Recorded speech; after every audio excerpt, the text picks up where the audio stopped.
Good evening. A little fun video going off the beaten path a little bit since everyone's probably used to my long easy videos. Today we're doing stuff down in the RC room, having some fun down here. So just going to show you a little bit of a couple of the projects I'm working on, me and my dad are working on, and we'll have some updates on these as we go and as we start flying them. But so here's what we got going. First thing is haven't had that radio running in a while. That battery is it's still a good battery. It's a nickel metal hydride, but it needs to be cycled, so I finished discharging it tonight and charged it all the way up, did a fast charge all the way up, and now it's discharging again, and I've got it set to 2 amps so that way we can get it down, but we're working on it. Little fun little trainer that me and my dad are going to play with and have some fun with, and a lot of different stuff. We just got batteries for it. Batteries are in the bag here. So that'll be flying shortly once we get the radio set up on it, and that is actually going to be ran by that radio. Good old JRXP 8103. This one up here is a JR12X. Hey, my battery's done. And then, as well as those radios, I also have a old JR10X, which I don't have a battery for. It uses the same battery as the 12 over there, but this one also has a screen issue, so I'm trying to find a new screen. I don't know how well that's going to work out. So I got that one, and then where'd my other Boss Hoss thing go? There it is.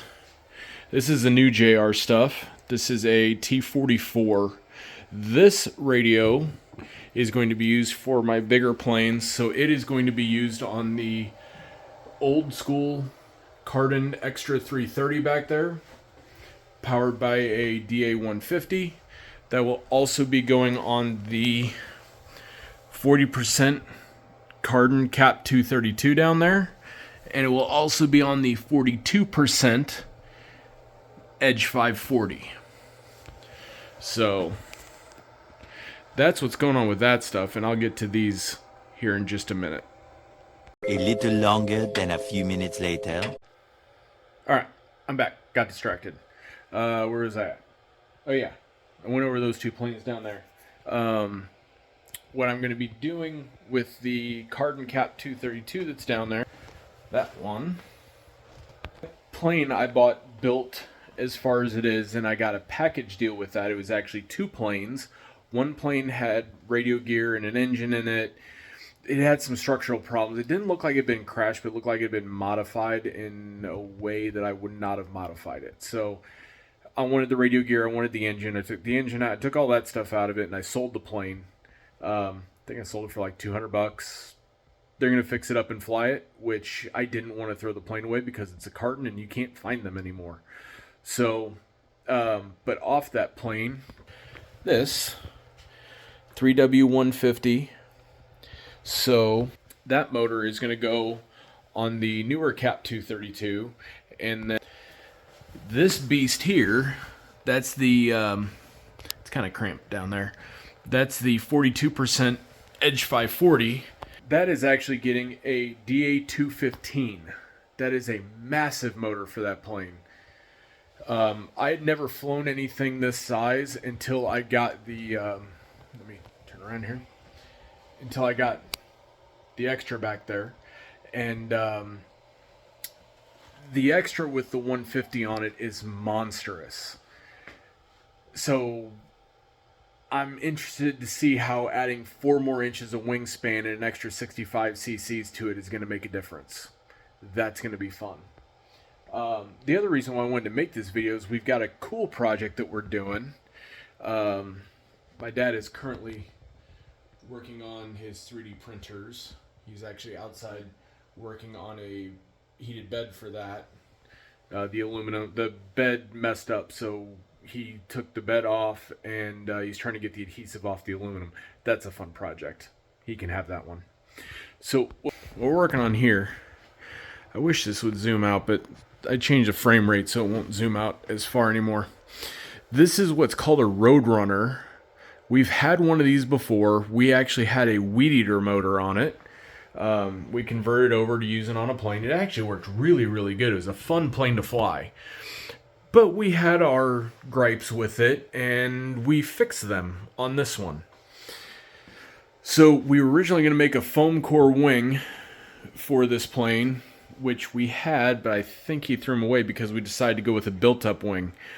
But what this was originally designed to have was an aileron that was about inch and a half big. Not very big at all. And no flaps.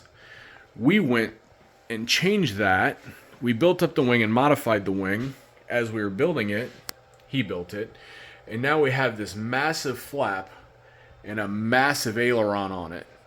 So this plane's going to be a lot of fun to fly. And then we already had the rudder built up, but we can't find it in all of our stuff. So I took the plans and I redesigned the rudder and made it bigger. So that's the way it's going to be now. And the stock rudder stops right there where my finger's at. I didn't change the top, I just changed the bottom. So I added about an inch and a half of rudder to the back, and I redrew everything so that way it's all going to fit and look pretty. So that's going to be a fun project. I will probably be doing the first flight on that.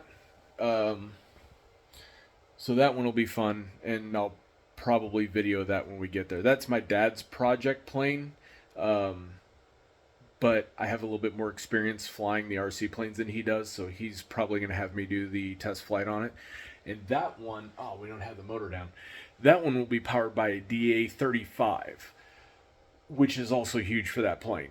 So we built this plane, as you can, I'm going to just do it this way.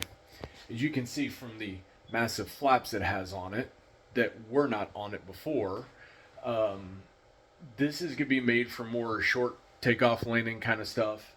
I'm going to do some custom mixing, so when we decide to go do some aerobatics, instead of just having the outside be the aileron, the flap and the aileron will be mixed and work all as one. And the elevator is going to have two separate servos on it. It's going to have one on that side and one on this side. So this half's going to be driven by one servo, this half's going to be driven by the other. The rudder is going to be a pull from up in the front. What I might do, kind of taking some inspiration from watching fighter jets fly, is I might try program a mix on the switch to where the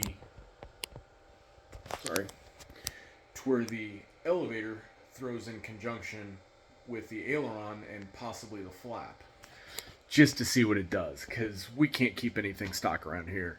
One of the things that we did before for a long time, we love flying the 4-star 40s, and I've got a something extra over there. That's the wing for it. I don't know where the fuselage is at right now, but those are designed for 45 size engines. We put 51s on them, specifically for Super Tigers, because Super Tigers are awesome engines. Those things are so much fun, and they just start so easily. We would do how low can you fly upside down and bury the nose in the ground, and we'd just take a wrench out into the field, take the old prop off because it was broke, put a new prop on it, put the glow igniter on the top, and we just throw the engine backwards, and it would backfire and start spinning the right way.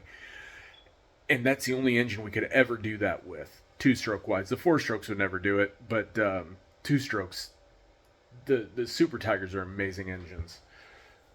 I don't have any experience with the newer ones, but the older ones, they were a lot of fun. And we still have them. I actually have, let me show you. I got my toolbox here. We actually moved it down here. We have Super Tigers. One of these is a 45. The rest of them are 51s. So, since I'm no longer working in mechanics, we moved my toolbox down here and we can store stuff in it and stuff like that. So, this will also have, we've always ran JR radio gear. The extra up there, I wish I had, obviously it has a JR sticker. This plane was built probably 20 years ago, probably more than that. If I had the top off of it, there's a new JR servo from the new owners of JR. There's a standard size aluminum case servo. It's putting out somewhere around 800 inch ounces of torque on a 7.4 battery, and I'm actually working on the batteries. This is a battery that I have for it. I actually will be running duals. I'm gonna have to take the canopy off of that sometime in a later video, not this one, and show you the setup in there, which I will go into that. But these are gonna be running duals to the receiver, and then these pigtails are also gonna be wide to get. Or actually, I'm gonna run a lead off of the receiver up to the ignition, so that way this is powering the radio and the ignition. And these batteries, these are 7.4 volt, 5600 milliamp batteries. That's more than enough power. But that plane has flown by me before. I had a servo failure with it. One of the elevator servos was throwing more than the others, so I already had all the radio gear bought for the Edge 540. So I decided to throw all that radio gear in the extra, so that way I can test it, see how I like it, and see if I want to make any changes for the slightly larger plane later on down the road. So that will be back flying shortly, hopefully. I actually built that one with a good friend of mine. There's a lot of names on that one too, but that is the original covering from when he originally built it, and a lot of fun stuff. That plane has a storied history, good story. It was flown in a competition. It was loaned to somebody to fly in a competition and won. And the guy that built the plane contacted that guy once he found out that I had this plane. And apparently the comment was, put that thing in a museum. I'm like, no, I'm going to fly it. And it's a great flyer. It is amazing. I put my radio gear on it, I put my receivers in it with the old radio gear, and all it took was one click of elevator trim, and it was flying perfectly straight and level. It's gorgeous. I love Cardins. Cardins are awesome, which is why action of 3 of them now. So, anyways, I'm gonna go ahead and stop this one here. Just kind of showing you guys what we're dealing with, what we're working on. There'll be some cool videos with these coming up shortly, hopefully. About to see how it works out.